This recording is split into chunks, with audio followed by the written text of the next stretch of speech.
உங்கள் தந்தி1 தொலைக்காட்சியில் தினமும் ஒரு சர்ப்ரைஸ் மாலை 6 முதல் 7 மணி வரை காணத் தவறாதீர்கள்.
தொடக்கப்பள்ளி ஆசிரியர்கள் போராட்டத்தில் குதித்திருக்கக்கூடிய நிலையில் புதுக்கோட்டை மாவட்டத்தில் மட்டும் 300க்கும் மேற்பட்ட பள்ளிகள் இயங்கவில்லை என்றும் 500க்கும் மேற்பட்ட பள்ளிகளில் குறைந்த அளவிலான ஆசிரியர்களே பணிக்கு வந்துள்ளதாகவும் முக்கிய செய்தி ஒன்று வெளியாகியிருக்கிறது. தொடர்ந்து கூடுதல் விவரங்களை வழங்குவதற்காக இணைகிறார் எமது செய்தியாளர் சுந்தர், வணக்கம். நடைபெற்று வரும் இந்த போராட்டத்துடைய பின்னணி என்ன? அதோடு மற்ற மாவட்டங்கள் ஒப்பிடும்போது புதுக்கோட்டையில் இதன் தாக்கம் கொஞ்சம் அதிகமாக இருக்கிறது நம்மளால பார்க்க முடிகிறது. இதற்கு என்ன காரணம்? விரிவான தகவல்கள்.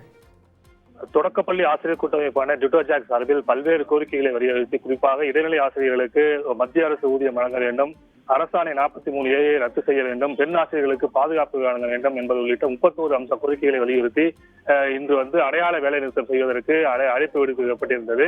டிட்டோஜாக் சார்பில் அழைப்பு விடுக்கப்பட்டிருந்தது. அதன்படி புதுக்கோட்டை மாவட்டத்தை பொறுத்தவரை கிட்டத்தட்ட ஒரு 1248 தொடக்கப்பள்ளிகள் உள்ளன.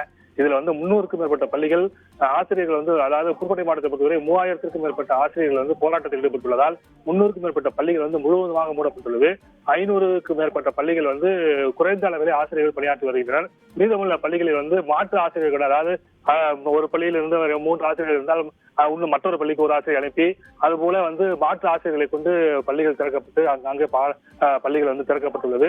புதுக்கோட்டை மாவட்டத்தை பொறுத்தவரை தொடக்கப்பள்ளி டிட்டோஜாக் சார்பில் டிட்டோஜாக் உறுப்பினர்கள் அதிகம் என்பதால் மற்ற மாவட்டங்களிடையே புதுக்கோட்டை மாவட்டத்தில் 3500க்கும் மேற்பட்ட ஆசிரியர்கள் போராட்டத்தில் ஈடுபட்டுள்ளனர். தற்போது மாவட்ட முதன்மை கல்வி அலுவலகம் முன்பாக டிட்டோஜாக் சார்பில் போராட்டமானது நடைபெற்று வருகிறது. இந்த போராட்டத்தில் மாநில டிட்டோஜாக் சார்பில் மாநில ஒருங்கிணைப்பாளர் சண்முகநாதன் உள்ளிட்ட பலர் கலந்து கொண்டனர். சண்முகநாதன் நம்மிடம் பேட்டி அளிக்கையில், அதாவது தமிழக அரசு 31 கோரிக்கைகளில் 13 கோரிக்கைகளை நிறைவேற்றுவதாக கடந்த 6 மாதங்களுக்கு முன்பு நடந்த பேச்சுவார்த்தையில் உறுதியளித்தது. ஆனால் இதுநாள் வரை நிறைவேற்றவில்லை. அதன் பிறகு நடந்த பேச்சுவார்த்தையில் 13 கோரிக்கையில் 6 கோரிக்கைகளில் உடனடியாக நிறைவேற்றுகிறோம் என்று கூறினார்கள்.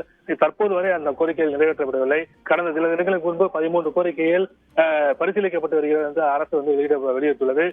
இது உங்களுக்கு ஏமாற்றத்தை தருகிறது. குறிப்பாக பெண் ஆசிரியர்கள் 43A அரசாணையை ரத்து செய்ய வேண்டும் என்பது உள்ளிட்ட கோரிக்கையை வலியுறுத்தி தான் தற்போது இந்த போராட்டமாக நடைபெற்று வருகிறது. இதன் பிறகும் தமிழக அரசு எங்களது கோரிக்கையின் மீது பரிசீலித்து நடவடிக்கை எடுக்காவிட்டால் இந்த மாதம் 29ஆம் தேதி 30ஆம் தேதி ஆகிய 2 தினங்களிலும் சென்னையில் கோட்டையை நோக்கி பேரணி மற்றும் ஆர்ப்பாட்டம் நடைபெறும் என்றும் அவர் தெரிவித்துள்ளார்.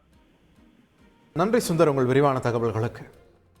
உங்கள் தந்தி1 தொலைக்காட்சியில் தினமும் ஒரு சர்ப்ரைஸ் மாலை 6 முதல் 7 மணி வரை காணத் தவறாதீர்கள்.